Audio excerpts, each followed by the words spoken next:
इस वीडियो में दी गई जानकारी सामग्री गणना की प्रामाणिकता या विश्वसनीयता की गारंटी नहीं है। सूचना के विभिन्न माध्यमों, ज्योतिष, पंचांग, प्रवचनों, धार्मिक मान्यताओं, धार्मिक ग्रंथों आदि से संकलित करके यह सूचना आप तक प्रेषित की गई है। हमारा उद्देश्य सिर्फ सूचना पहुंचाना है। पाठक या उपयोगकर्ता इसे सूचना समझकर ही ले। इसके अतिरिक्त इसके किसी भी तरह से उपयोग की जिम्मेदारी स्वयं उपयोगकर्ता या पाठक की ही होगी। नमस्कार दोस्तों, स्वागत है आपका हमारे YouTube चैनल सांसारिक जानकारी पर। हम आपको यहाँ पंडित प्रदीप जी मिश्रा द्वारा बताए गए उपाय जो वे अपनी कथा में बताते हैं, उनकी जानकारी देते हैं, ताकि आपको एक ही जगह पर ही सारे उपाय मिल जाए। गुरु जी के बताए गए उपाय श्री शिव पुराण से जाने गए होते हैं, इसलिए निसंदेह भगवान शिव पे विश्वास रख कर करे। इस पुराण में शिव जी को वात्सल्य, दया और करुणा की मूर्ति के रूप में महिमामंडित किया गया है। इस पुराण का पाठ करने से भक्तों के अंदर भी ऐसे ही गुणों का संचार होता है, यानी भक्तों का चरित्र भी भगवान शिव की ही तरह बनने लगता है।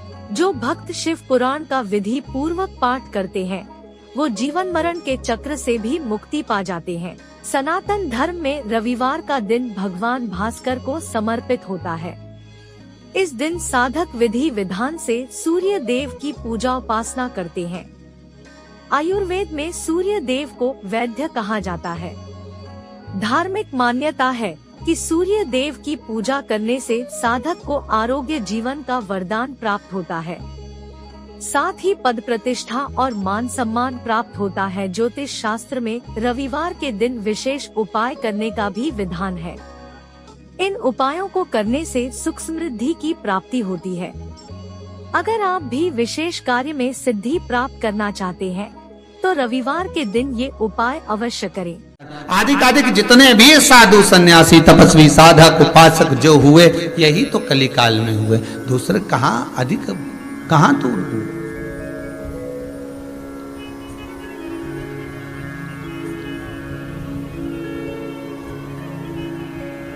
एक प्रश्न है,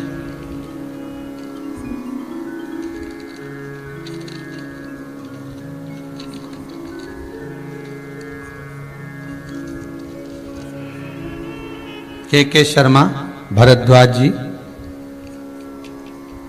बुलंदशहर यूपी से हैं।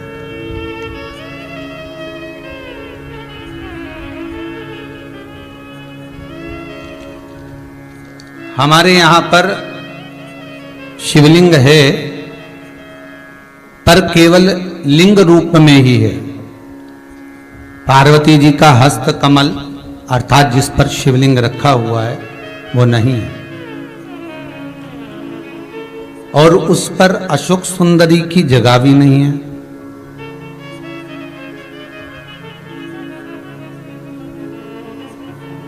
घर पर पूरा स्थायी शिवलिंग है।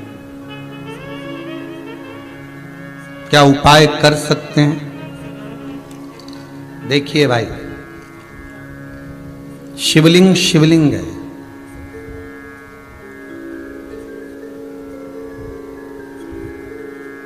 भले वो पार्वती जी का हस्त कमल ना हो, भले अशोक सुंदरी की जगह ना हो, भले अशोक सुंदरी की जगह भले ना हो, और भले उसमें हस्त कमल माता पार्वती जी का ना हो, परंतु शिवलिंग शिवलिंग है। भगवान भूत भावन वहां विराज रहे हैं। और एक और बात अच्छे से ध्यान कर लीजिए महाराज, शंकर के शिवलिंग को जहां रखा है आपने, भले वो भूमि हो, चाहे प्लेट हो, कटोरी हो, एक चोमली बना ली हो, कपड़े पर रखा हो, वो हस्त कमल ही माना जाए। बस इतना जरूर है कि गोल बनाते हैं तो उसमें अशोक सुंदरी का स्थान नियुक्त नहीं होता, पर शंकर के शिवलिंग के भीतर 33 कोटि देवताओं का भाव तो वैसे ही आ जाता है।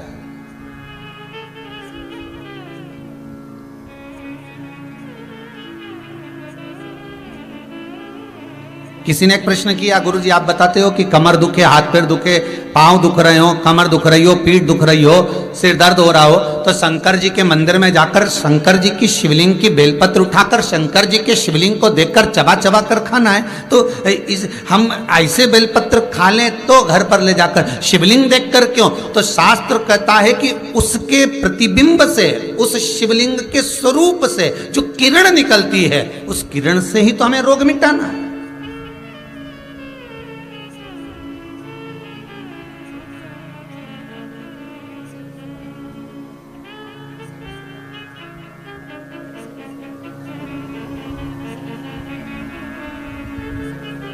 अरे भाई, आप और हम में से बहुत सारे ऐसे होंगे जिनको शरीर में कष्ट होता होगा, और जैसे ही हॉस्पिटल में या क्लिनिक पर या डॉक्टर के पास पहुंचते हैं, बस डॉक्टर हाथ पकड़ के देखता है तो आधी बीमारी तो वहीं समाप्त हो जाती है। बोलो होती कि नहीं होती? सही बताओ।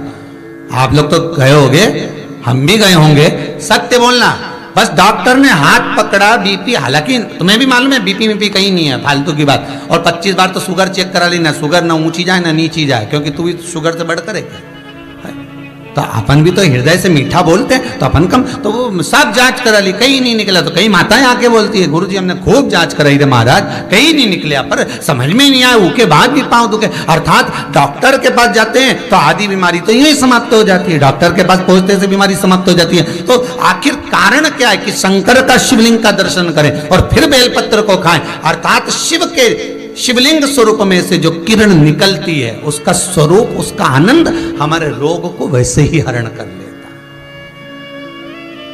हमारे रोग को वैसे ही समाप्त कर देता।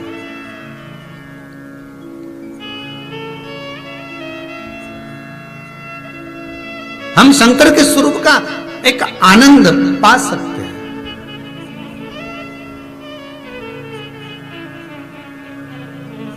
चलो जाने दो, एक और सरल भाषा से समझो। किसी मंदिर में, ये कभी तुमने किसी पुराण में लिखा कि राम जी के मंदिर में जाके एक लोटा पानी चढ़ाओ, कन्हैया जी के मंदिर में चढ़ाओ, माता जी के मंदिर में, भैरव जी के मंदिर में, हनुमान जी के मंदिर में, 33 कोटि देवता का कहीं नहीं लिखा कि एक लोटा पानी चढ़ाओ। पर पुराण में लिखा शंकर के मंदिर में जाओ तो एक लोटा पानी चढ़ाओ, शिवलिंग पर जल चढ़ाओ, गंगा जल चढ़ाओ, जल चढ़ाओ, पर चढ़ाओ जरूर। क्यों लिखा? कारण क्या था?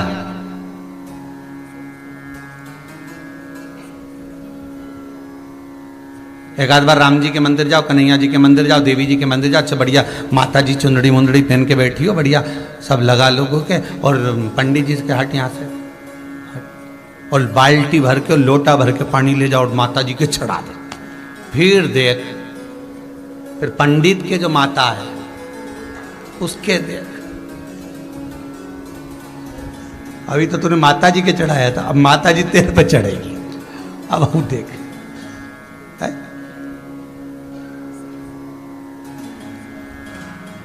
कहीं लिखा है ऐसा है? पर नहीं, शिव के लिए लिखा है कि जल चढ़ाओ शंकर के शिवलिंग पर। क्यों? उसका कारण है, जब हम जल चढ़ाने के लिए जाएंगे तो शंकर भगवान पर जब जल चढ़ेगा तो उस जल का स्पर्श हमारे हाथ से शिवलिंग का होगा तो उससे हमारा कल्याण अपने आप हो जाएगा। क्योंकि सारे आनंद चरण, सारे देवताओं का एक तेजपुंज उस शंकर के स्वरूप में विराजमान है। कहते हैं जब संपूर्ण सृष्टि खंड नष्ट करने का जब समय आता है, भगवान शंकर काय के देवता है? संहार के देवता।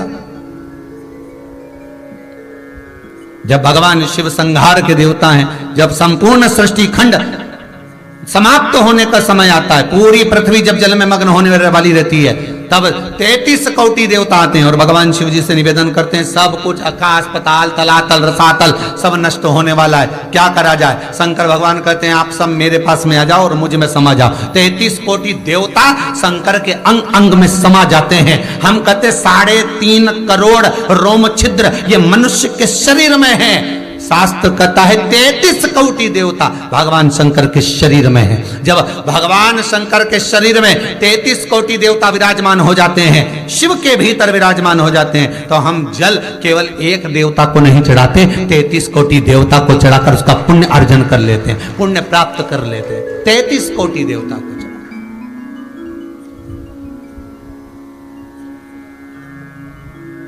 जैसे नीम के वृक्ष में 64 योगनियां होती हैं, देवियां होती हैं, इसलिए आज भी हमारे यहां विधान है, आज भी विधान है कि किसी को बहुत तेज बुखार आ रहा है, बहुत तेज बुखार, महाराज 1 लोटा पानी लो, उसमें नीम की, कड़वी नीम की डाल दो, और डालने के बाद बच्चे पे से जिस पे बुखार आ रहा है उसको 7 बार उतारो और ले जाकर नीम के पेड़ में डाल दो, और उस नीम की जो झाड़ है जो पानी के अंदर पड़ी थी उसका जल उस बुखार वाले व्यक्ति पे छींट दीजिए। 15 से 20 मिनट में बुखार नीचे है, समाप्त। देवियां अपना भाग ग्रहण कर लेते, देवियां भाग को प्राप्त, वो तो अब इन सारे वृक्षों की जो महत्वता है, चाहे नीम हो, बेलपत्र हो, शमी पत्र हो, महाराज रुद्राक्ष हो, इनकी जो महत्वताएं हैं लोगों ने अपनी महत्वता दिखाने के चक्कर में इन सबको छुपा दिया। वो तो ये शिव महापुराण को वेद व्यास जी ने लिखा, इसमें सारा वर्णन कर दिया कि कौन से वृक्ष से हम क्या क्या फल प्राप्त कर सकते हैं। एक स्कंद पुराण, शिव पुराण, लिंग पुराण और नर्मदा पुराण, ये पुराण शंकर से ऐसी जुड़ गई जिससे हम प्राप्त कर सकते, जिससे हम ग्रहण कर सकते।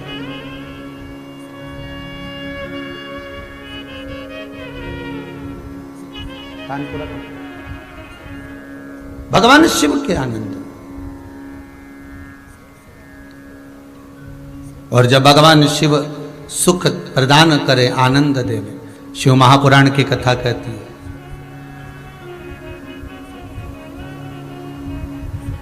हम भी भले शिवलिंग साथ में लेकर ना चले, अहिल्याबाई जैसे, हम भले शिवलिंग को पल्लू में बांधकर ना चले, पर शिव महापुराण की कथा कहती है हम शंकर का अनुमोदन कर कर तो चल सकते,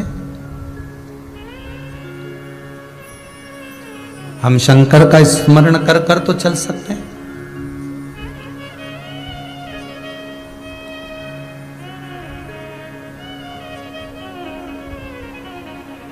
शिवरी नारायण में कथा कही थी, आपको याद होगा।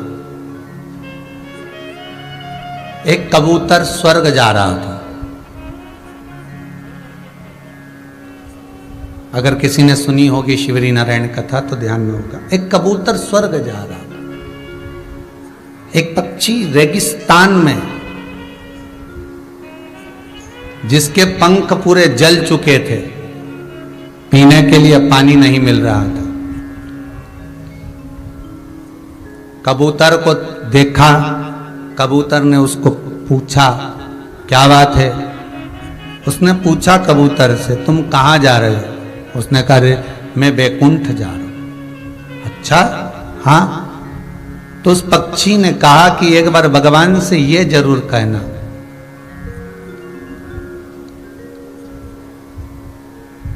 एक बार भगवान से ये निवेदन जरूर करना मेरी ओर से कि मैंने कौन सा पाप करा जो मुझे रेगिस्तान में पटका, पंख जल गए, पानी पीने को नहीं मिल रहा, अन्न खाने को नहीं मिल रहा, तिनका मात्र प्राप्त नहीं हो रहा।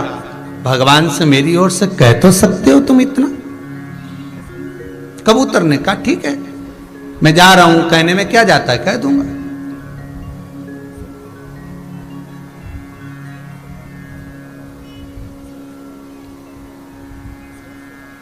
कहने में जाता क्या है, वो मेरे को कहने में कुछ नहीं जाता, मैं कह दूंगा।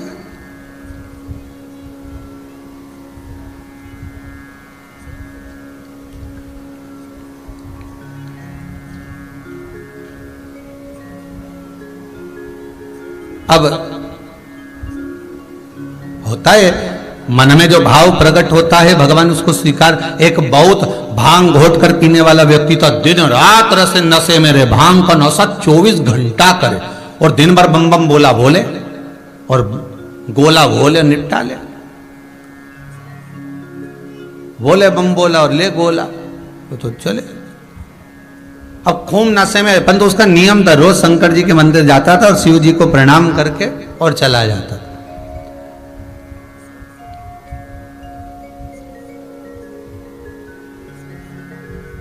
अब आज इतना नशे में हो गया कि शंकर जी के मंदिर की जगह गणेश जी के मंदिर पहुंच गया। और गणेश जी के मंदिर पे जाके खड़ा हो गया और बिल्कुल नशे में था, भांग के झूम रिया था, भोला भोला करता करता शंकर जी को देख रिया। तो उसको शंकर जी तो कहीं दिख ही नहीं रहे। अब मन में बड़बड़ा रहा, बताओ आज बाप की जगह बेटा है। अब उसको ये नहीं मालूम कि शंकर की जगह गणेश जी का मंदिर है, आज बाप की जगह बेटा। अब बहुत देर तक सोचता रही अब करूं क्या। उसने इंतजार भी करा कि शंकर जी आएंगे, मंदिर चेंज हो जाएगा। फिर नीरी आ गया। तब उसने पिताजी से कह देना आया था, चला गया। भाव देखिए उसका, भले गोला था पर मुख से बोला, बोल कर गया। उसकी शुद्धता शिव में थी।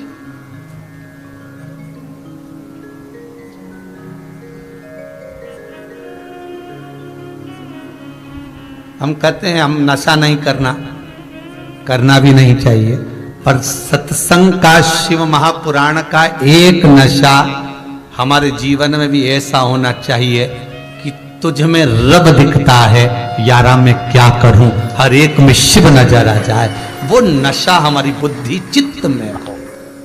और है ऐसा नहीं कि नहीं है। कई लोग टीवी खोलते तो यही देखते हैं कब शिव पुराण आ रही है, जरा देखो, जरा चैनल चेंज करो, कौन सी टीवी पे आ रहा है, अब इस पे आ रहे थे, अब इस पे आ रहा है, अब देखो जरा कौन से पे, तो चेंज कर करके देखते रहते, कितनी बजे कितनी पल। पड़ोसन को फोन लगाएंगे, क्यों कोई आया क्या सियोर वाला महाराज का कोई समाचार देख दे जरा, है कोई अच्छी कोई क्लिपिंग आई है तो हमारे भेज देना। एक एक व्यक्ति 50 60 ग्रुप में भेजे, जरा देख तो जरा कोई अच्छी बात आई हो तो जरा भेज जरा। अब भगत शिव का तुम कह देना भगवान से कि मेरे को इतना दुख क्यों दे रहा है। तो पहुंच गया कबूतर ऊपर और धर्मराज के पास गया। धर्मराज ने पूछा क्या बात है कबूतर, तुम दुखी दिख रहे हो, तुम तो बैकुंठ जा रहे हो, तो तुम्हें तो प्रसन्न होना चाहिए। नहीं, दुख इस बात का है कि नीचे एक पक्षी मिला था मुझको, बेचारा बड़ा दुखी था, उसके पंख जल गए, उसके पास में खाने पीने का कुछ नहीं है, कुछ कृपा कर दो ना आप, मेरी तरफ से कृपा कर दो, मैं विनती कर रहा हूं, कुछ तो कृपा करो। धर्मराज ने कहा बहुत पापी है वो, उसको भुगतना पड़ेगा, भोगना पड़ेगा। तो उसको कुछ नहीं मिलेगा, ऐसे ही रहेगा, बिल्कुल ऐसे ही रहेगा, कुछ खाने को नहीं मिलेगा, कुछ भी प्राप्त नहीं होगा। ठीक है, कबूतर बैकुंठ घूमते घूमते देवऋषि नारद के पास चले गए। देवऋषि नारद से पूछा, नारद जी मन में थोड़ा सा दुख है। नारद जी बोले क्या दुख है। एक पक्षी बेचारा पड़ा हुआ है, तो उसको कुछ खाने पीने को नहीं मिल रहा, बड़ा दुखी है, पंख वंख सब जल गए, कुछ नहीं बचा। अब नारद जी बोले भैया जो कर्म में लिखा होगा वो तो भोगना ही पड़ेगा। एक काम हो सकता है, तो क्या, शंकर भगवान के पास चले जाओ, वो ये भाग्य और कर्म कुछ नहीं देखते, वो तो दुखी देखे ने उनने दिया बस। उनको तो जिसने बोला बम बम बोला और उन्होंने दे दिया सोने का हंडा उठा के तुरंत। जब चोर को कुबेर बना सकते हैं तो तू तो जा। अब शंकर जी के पास पहुंच गया। भोलेनाथ जी बोले क्या, वो पक्षी बेचारा है ऐसा। शंकर भगवान बोले जो कर्म करा है तो भोगना तो पड़ेगा, पर सुन किसी से मत बोलना, उसको जाके किया क्या, बस इतना बोल दे कि जितना दुख मिल रहा है ना, हर दुख में एक ही बात के, वारे प्रभु बड़ी कृपा करी, बड़ी कृपा करी, इतना जोरदार दिया, बड़ी कृपा करी, बस इतना कहना चालू करवा दो उससे, बाकी कुछ मत करना। अब भोलेनाथ तो भोलेनाथ ऐसे ही काम करवाते हैं। जा बस इतना बोल दे, हर चीज में वो कृपा करना कि भगवान बड़ी कृपा करी प्रभु आपने, बस इतना बोल। ठीक है, बोल दिया। उस पक्षी ने पूछा कबूतर तू वापिस आ गया, तूने मेरा बोला? हाँ, भगवान से बात करी थी, एक सामने मना कर दिया, पर शंकर जी बोले कि ऐसा बोल कि बड़ी कृपा करी। तो क्या काय की कृपा करी, मैं तो पंख जल कर के कृपा करी। तू तो बोलने में क्या जाए, बोलता रहे, बोलने में क्या जाए, बोल। उसने भी चालू कर दिया, वाह प्रभु बड़ी कृपा करी, कष्ट बहुत है, पानी नहीं मिल रहा, बड़ी कृपा है, मत मिल रहे तो उसमें भी तुम्हारी कृपा है, खाने को कुछ नहीं मिल रहा पर आपकी कृपा है। एक दिन भगवान विष्णु लक्ष्मी जी के साथ घूमने निकले और घूमते घूमते लक्ष्मी जी रूठ गई। लक्ष्मी जी ने नारायण जी कहा प्रभु ये क्या है? भगवान विष्णु बोले क्या है बताओ। कितना अच्छा जीव बेचारा, पंख जल गए तो कह रहा वारे प्रभु तुम्हारी कृपा, पानी नहीं मिल रहा तो कह तुम्हारी कृपा, है, खाने को नहीं मिल रहा, तुम्हारी कृपा। और तुम कृपा सागर बनकर, कृपालु बनकर, दयालु बनकर, करुणा सागर बनकर लोग तुम्हारी आरती गा रहे, जय जगदीश हरे, है, और तुम जरा सी दया नहीं कर सकते। भगवान बोले इसका कर्म भले कर्म बेकार हो, पर वो क्या कह रहा है, बड़ी कृपा, तो कृपा कर दो, थोड़ी सी कृपा करने में क्या है। भगवान ने कहा ठीक है, पंख दे देते हैं जिससे उड़कर कहीं चले जा। अब ब्रह्मा जी ब्रह्माणी के साथ जा रहे थे, ब्रह्माणी ने सुन लिया, पीने को पानी नहीं, बड़ी कृपा है, 28 दिन का व्रत हो गया, कुछ नहीं पिया, पर कृपा आप ही की है प्रभु जो आपने व्रत कराया। ब्रह्माणी बोले कितना पाप लगेगा ब्रह्मा जी आपको। भगवान ब्रह्मदेव बोले काहे को, इसको पीने का पानी नहीं मिल रहा और कृपा कृपा कर रहा, तुम दया सागर करुणा सागर होकर सबकी लेखनी लिखने वाले, अरे पापी है नहीं मिलेगा इसको, तो क्या पाप आप नहीं काट सकते, काटो पाप और उसको पानी पीने का दो। भगवान ने कृपा कर दी, पीने का पानी मिल गया। अब जा रहे थे भोलेनाथ, अब वो तो विश्वनाथ, विश्वनाथ का मतलब भरण पोषण करने वाला, खाने को देने वाला। पहुंच गए, पार्वती जी बोली कितना दुखी है, भगवान शंकर बोले आग भी मैंने ही लगाई है, ये जो पंख और पानी मिला है, पर बोलूंगा नहीं। पार्वती जी, अच्छा पति की आदत रहती है कितना दान कर कर आ जाता कभी नहीं बताता, और पत्नी हमेशा सोचती मेरा पति बहुत कंजूस, बहुत कंजूस। जरा दुकान पे बैठ के मालूम तो करो कितना दान दे दिया बेचारा, किसी को नहीं छोड़ता, सबको देता, कमाने में भी नहीं छोड़ता तो देने में भी नहीं छोड़ता। वो तो अपने को लगता है पति दान नहीं करता, भजन नहीं करता, कीर्तन नहीं करता, वो दिखावा नहीं करता। तुम्हारे जैसे 4 घंटे तक अगरबत्ती लेके बैठ गई, उसको दिखावा दिखावा नहीं आता, वो तो बस अपनी मर्जी से जो पढ़ना पढ़ लेता है, मन से जाप कर लेता है, स्मरण कर लेता है, भजन कर लेता है, दिखावा दिखावा नहीं करता, उसको कुछ नहीं आता, फालतू की बात है ये। बेटा बेटी के ब्याह में देखना तुम, माँ कहती है सब चीज जमा के रखो, जमा के, मंगलसूत्र वहां रखो, हार वहां रखो, पाटली वहां रखो, और वो चप्पल इधर रखो, जब वो बहू को चढ़ावा चढ़ता है। तो दोस्तों, यहाँ पे हमारी वीडियो समाप्त हुई।